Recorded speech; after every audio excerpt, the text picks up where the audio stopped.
Welcome back. Last week, we dug into part one of the Serendipitous Rebel pivot, which is the most recent pivot Wendy and I made here in our coaching business at Serendipitous Rebel. We wanted to take you behind the scenes of the conversation that led us to our most recent pivot and how it helped refocus and reshift our branding, how we looked at our business, how we approach our business, how we show up in our business, and all of the conversations that came out of that.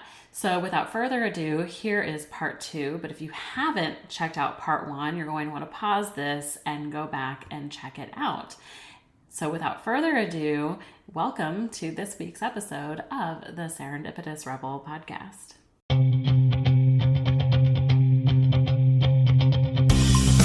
Welcome to the Serendipitous Rebel podcast. I'm Wendy. And I'm Krystal. This podcast is for the adventure-loving, purpose-driven, action-minded, authentic, and rebellious entrepreneurs. Just like us. And just like you, we are trying to figure shit out. So join us as we talk about business and life and everything in between.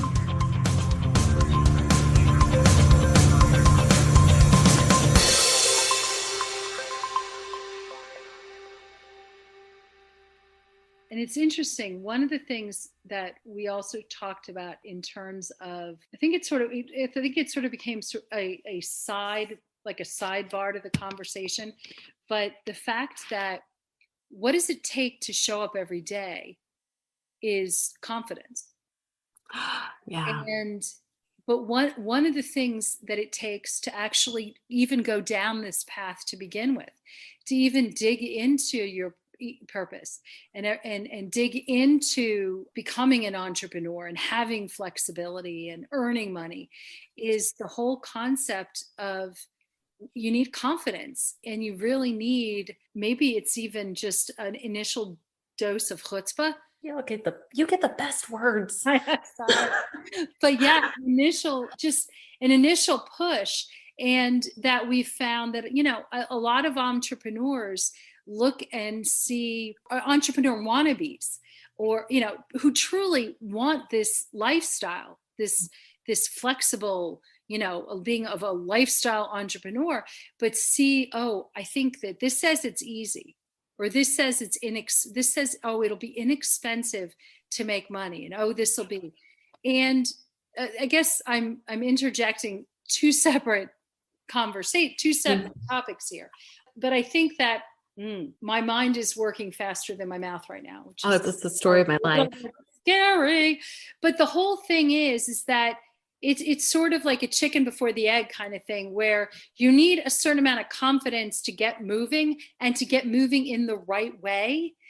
And the flip side of that is, as you move along, you build confidence, and you build more and more confidence, because but I really think if you're solid in your purpose, why do I get up in the morning? Why is it that I want to make money? Why? And at the same time, really dig into either the skills you have or the skills that you can attain. And in this day and age, if someone wants to have a successful career as a Google Analytics specialist and work from home, you can do that. It's not super difficult, and if that's your thing, and it's not super expensive on the other end. So there are so many different opportunities that, and it's interesting. We talk about travel, because that's where we both were. And interestingly, we were both event planners, meeting planners before then. So we have this, this travel bug. But I've come to realize that I am much more interested in being able to pay for my own trip that I take with people that I want to travel with, how I want to travel with, whatever that is, and earn money in a different way than to be a travel agent. Yeah, it's the end, not the means. Yeah. It's the end, not the means. And that is very personal to me, and doesn't necessarily mean that it works for others. But, I find it so interesting. And we talk a lot about this, that one of the things that the pandemic brought out was the need to focus in on other skills. Mm-hmm. I had talked about coaching certification programs. I talked about, but I was like, oh, well, when a business dies, you find other ways. And, pandemic did that. So anyway. Well, when we talk about what are the things that force a pivot, one of the things is the universe gives us a sign. And was there a bigger sign than a pandemic? But Yeah. I think what it did in both of our cases was took these things that we had been ideating around because we had talked about doing these things. You had talked about being a coach for as long as I had known you. You had talked about that. And I had talked about marketing and had geeked out on marketing and had really leaned into that for a long time. What the universe did for both of us was kind of just move up that timeline a little bit. Yes. And there were other things that took place last year and other conflicts that arose. And I do think conflicts and things like that do kind of give us a little bit of a touch point going, hey, something's wrong here. Hey, this is not right. This is out of alignment. This is not good. It was incumbent upon ourselves to listen to those things and be very introspective and very self-reflective and say, what does this mean? And what does this mean for me? And that is very personal. But for both of us, it meant a purposeful pivot into something else. It was scary and it took a little bit of for me anyway, it was scary and it took confidence and it took for me a little bit of a push from you. Like, hey, go do this, more of this. But it was also, as you start doing these things, I did gain more confidence and it was very freeing. And then I was actually making money and I was, doing the things that I said I always wanted to go do, which then allowed me to do things like, I did do an Alaska cruise with my family this year. We did buy into Disney Vacation Club and I did it with a little bit more confidence because I was doing the things that were going to fuel that. I think that if you are looking at, as an entrepreneur, should I make a pivot? Should I do some things? I do think money should be a big part of that equation. Yes. I completely agree. It's so important to know your why. Why do you want to do this?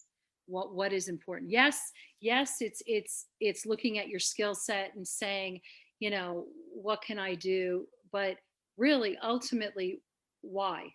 And there's a million different scenarios, and it's very personal and very individual. But I think it's so important. And then ultimately, what is the best way to achieve your goal? It's the reverse engineering. What is the best way to achieve your goals?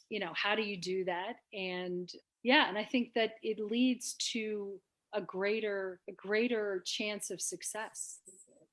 I agree, because we define purposeful pivoting as taking committed action.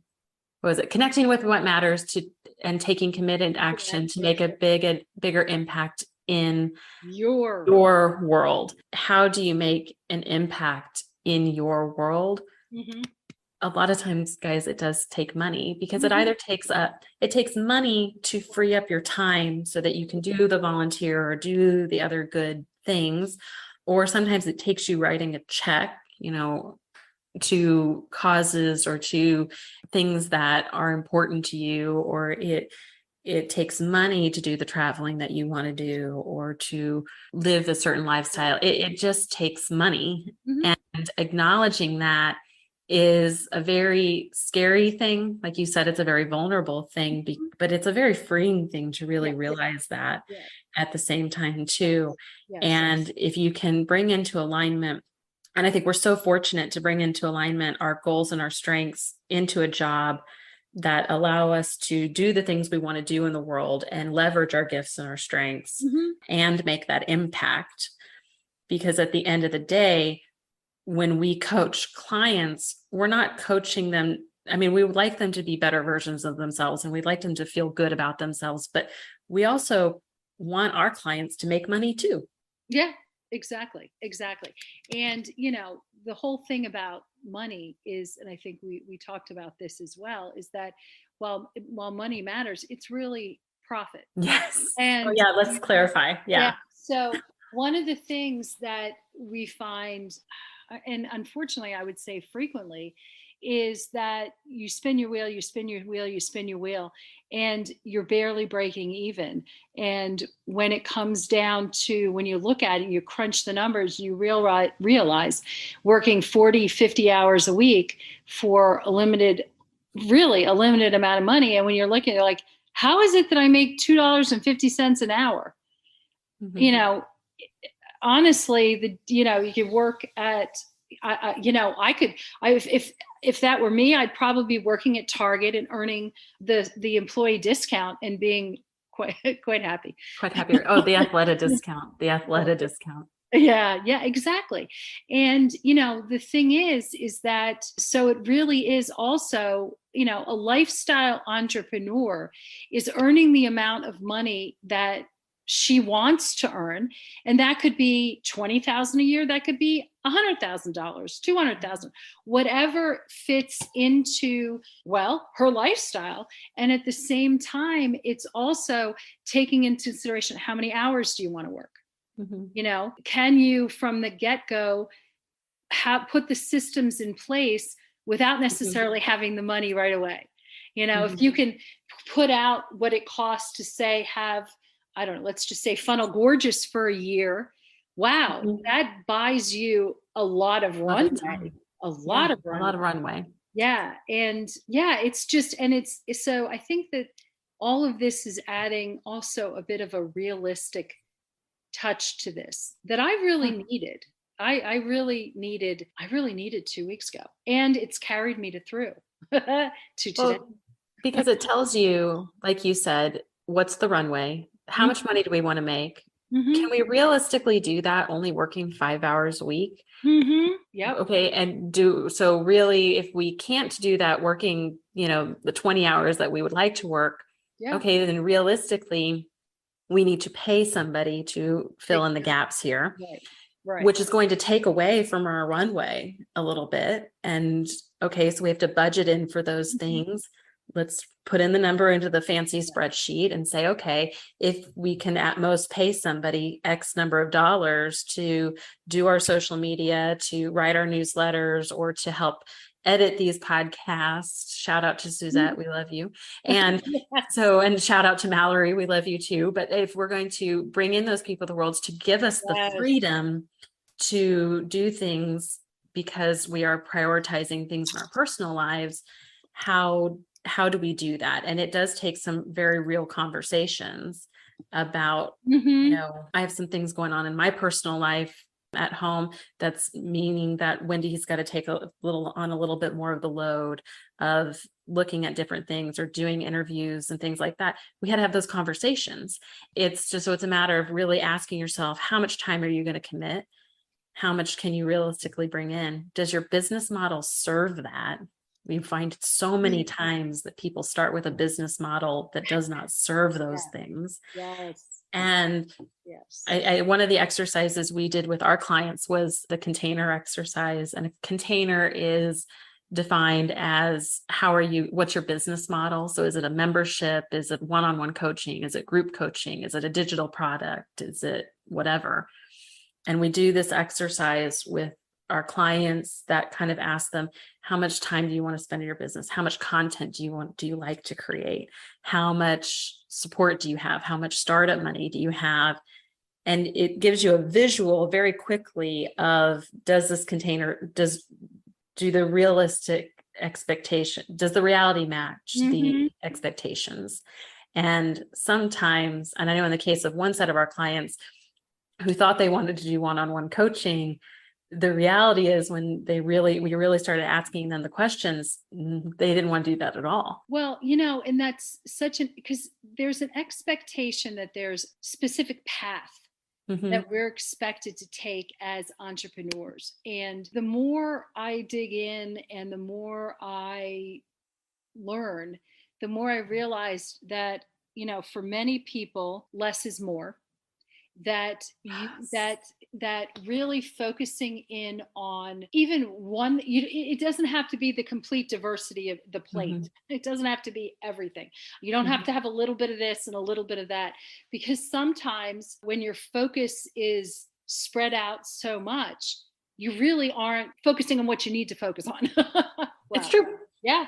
Yeah. It's true. And so, having a brilliant idea and really drilling in. So maybe it's not coaching, maybe it is a podcast, maybe it is whatever it is, it could be a retreat, whatever the focus is, really nail into that. It's not to say that you don't need a few things that tie to it for marketing purposes and such, and to build know, like, and trust. But really, it doesn't have to be like that smorgasbord. Mm-hmm. And you need to, it's like, how much spaghetti can you throw at the wall? Well, eventually something's going to stick. That would have been a great topic for a different podcast. That's true. So I digress as usual. Well, and so I will kind of circle back to this idea too, that you had said, it's, as a lifestyle entrepreneur, what is it that you need to fulfill? And I think you brought up Maslow's hierarchy of needs in our conversation a couple weeks. And so when you think about it, when you are wanting to be a lifestyle entrepreneur, it's recognizing that your basic physiological needs are probably met, and your safety needs might in some cases be met because you have other revenue streams in your life. But what we're looking at is the love and belonging. We're looking at the esteem, and we're looking at the self-actualization. Very much so. Very, very much so. It was so interesting to see how, and really to some extent, to see how it all ties together, and how it is such an integral part of the entrepreneurial mindset. It's, yeah. And also, when you think about it, also going back sometimes, and the more I think about it, the more I realize that sometimes your safety, your basic rungs, being an entrepreneur offers freedom to jump ahead. It does give you that, if you have concerns about safety, or you have about just your basic needs. I always want to have a roof over my head. I think to some extent we take that for granted. Yeah. Or, you and I interestingly talked about also, and hopefully, I don't know if our husbands actually will ever listen to this, but the fact that we like our independence, I'm going to speak for you and I apologize, but we like our independence, and it gives us, we stay married to our husbands because we want to, not because we have to. Yeah, it was a big driver for me in wanting to work while also wanting to balance my priorities, which is my family, and knowing and recognizing that I have situations in my life that make me say, oh, I don't want to go back and work full time for somebody else. But I stay married because I want to be, not because I have to be.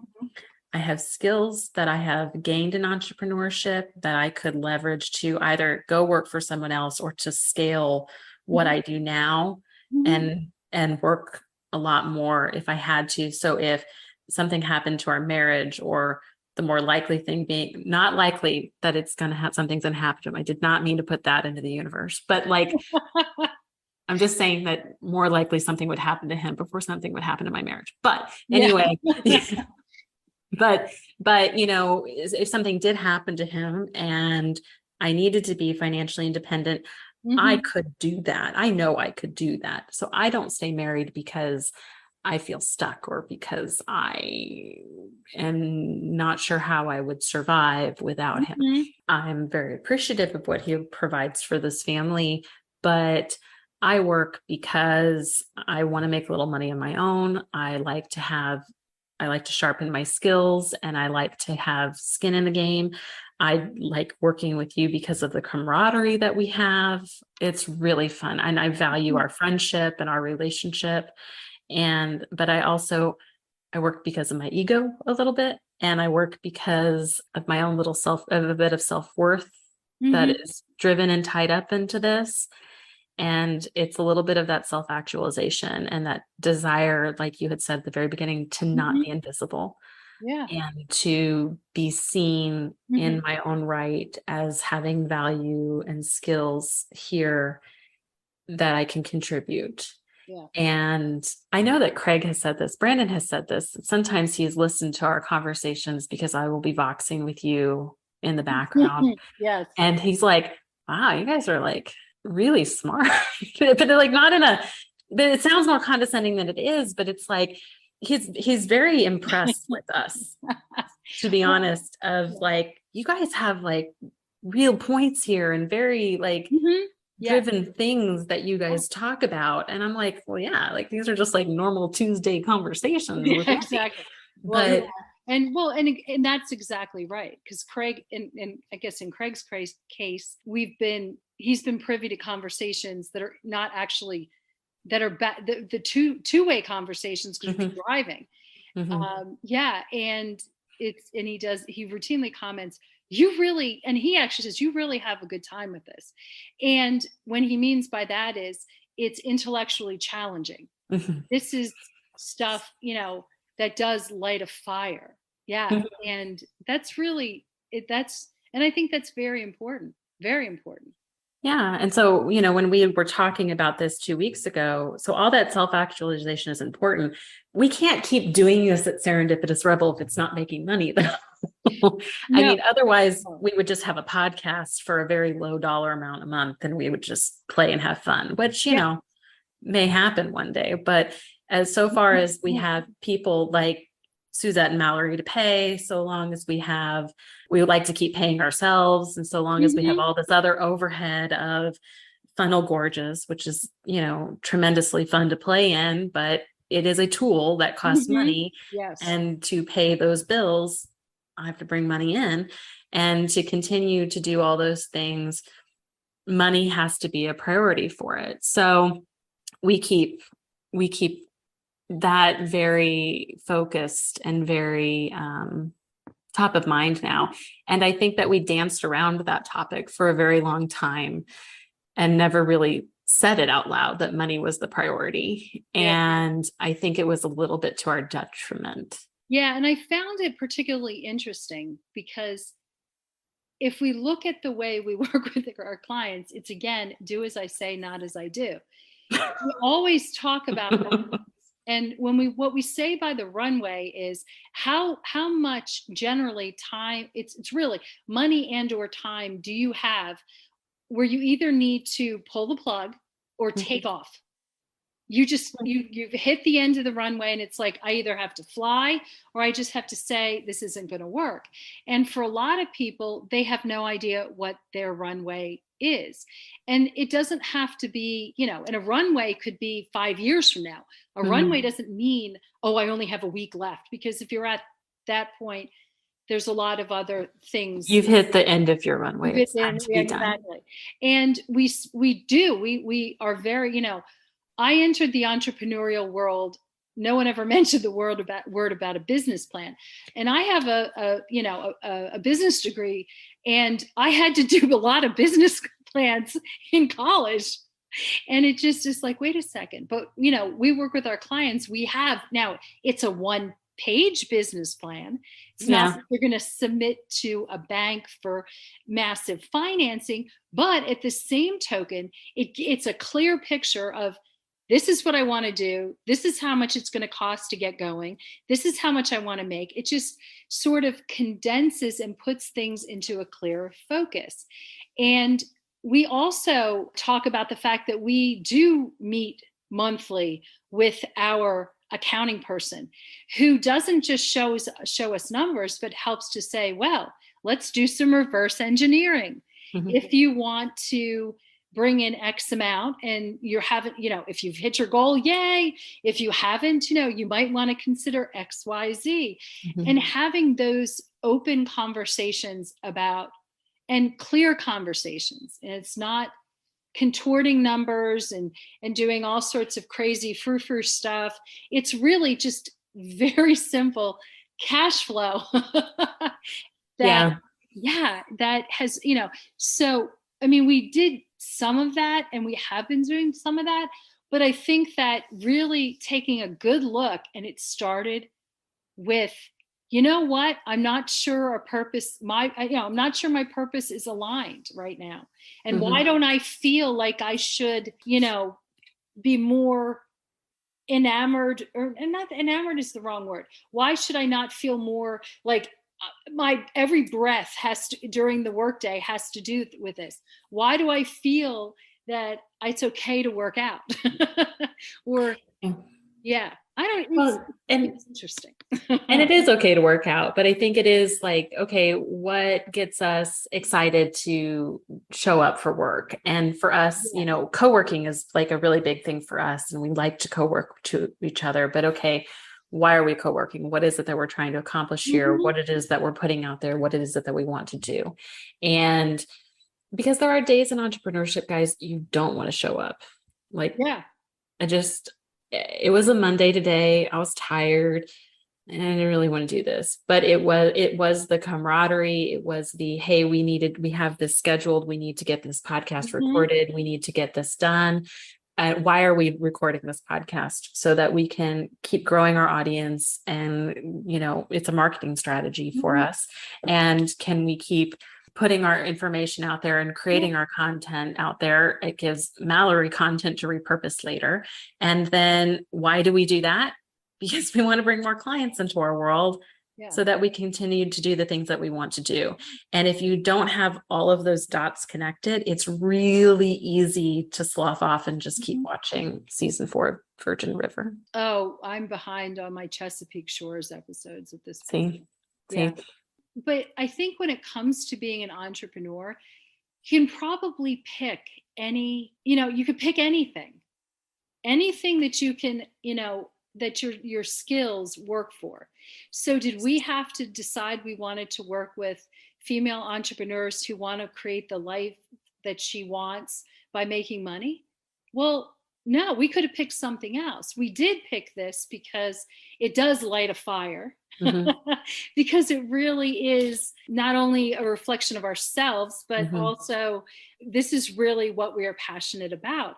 But the beauty of being an entrepreneur is you have the ability to pick and choose. And, we might decide somewhere down the road, oh, this is blasphemy, that maybe there's a different audience for us. And well, you know what? That's okay. That's okay. It would just mean another pivot. Exactly. Yeah. And I'm still remembering on occasion where others in the entrepreneurial world would laugh at the word pivot. Mock. They mocked the word pivot when we said pivot. I saw one person wrote an article about why I hate the word pivot. And I'm like, it's the nature of the beast, but it is recognizing I want a certain lifestyle. I want to be able to do these things. So I need to make shifts. And it's realizing that it's okay to be vulnerable. And it's okay to realize that this is not exactly what I want. So, and I think I can achieve what I want in a different sort of way. It could be a slight difference. It could be a mammoth difference. That is not necessarily the issue. It's just a matter of realizing that you can make changes to what you're doing, whatever it ultimately makes you happiest. Oh God, a novel concept. And it doesn't mean failure. No. Oh my gosh. Never. And it doesn't mean failure. No. And I think what's interesting about this last pivot we did was it was not a major, we didn't change our business model. We didn't come out of it going, we need to burn the whole thing to the ground. We changed one thing. And that one thing led to this massive creative explosion of these are our solid content pillars. And this is exactly who we're talking to. And this is exactly what it is that we're trying to achieve. And it just led to this, like you said, it opened up this huge creative flow that allowed us to focus. And when we had that focus, it then freed up a ton of time. So I think that's a really great place to leave it. I really look forward to digging into all of the other purposeful pivots and all of the other conversations we have with entrepreneurs coming up, and to see what kind of motivation their pivots have given them in their own businesses and the tweaks that helps open up and create. And I know that we're going to keep having these conversations on the side in between and really digging into purposeful pivoting, into all of our other content pillars, why making money is important, why all of the personal and professional development is important, why, and all of the drum beats that you are going to keep going along as an entrepreneur to build that consistency, to build that progress, to be more successful. And I think that was the most exciting thing to come out of our last pivot. I could not agree more or have said it any better. Probably not true, but we'll live with it. All right, guys. And until next week, we will be back with our Purposeful Pivoting interview series. Be sure to hit subscribe, and we will see you guys next time. Bye. Bye.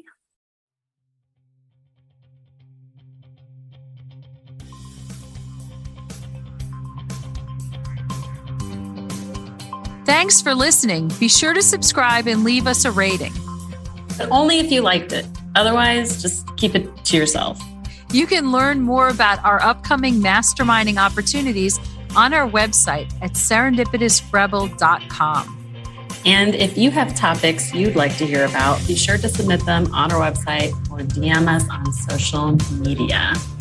Hey, see you next week. Bye. Bye.